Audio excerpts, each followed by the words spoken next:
bakat kemahiran daripada anak muda melalui aktiviti-aktiviti program sukan sekarang. Aspirasi saya untuk dalam jangka masa 30 tahun akan datang ni untuk TN50, mungkin kita boleh mewujudkan satu hub perhubungan makanan halal. Menjelang 2020, saya sendiri akan berusia 60 tahun.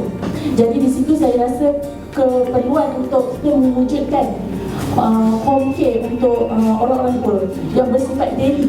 Bukannya kita hantar tinggal je kat situ, tapi kita hantar pagi, kami petang. My inspiration for the TN50, and hopefully for all the youths, they must have a good job. No one is jobless in Malaysia, especially the young youths actually.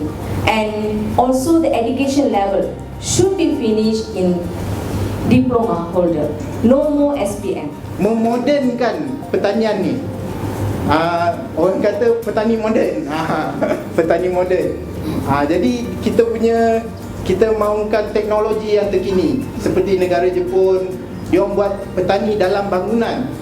Dia buat bercucuk tanam dalam bangunan bertingkat-tingkat. Pertama sekali saya Timbalan Presiden Majlis Belia Negeri Sembilan Muhammad Syukri bin Hanuddin mengucapkan syabas dan tahniah kepada Majlis Belia Malaysia yang diketuai Saudara Ahmad Muhammad Gaddafi sendiri hari ini bersama dengan kepimpinannya bersama-sama dalam program yang memang kami nantikan, iaitu TN50, untuk kami sama-sama memberikan inspirasi anak-anak belia daripada Negeri Sembilan.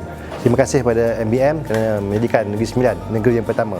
Negeri-negeri lain jangan rasa cemburu dengan Negeri Sembilan. MBM pastikan tiba juga ke tempat anda. Nantikan TN50 bersama dengan MBM di tempat anda. Sekian.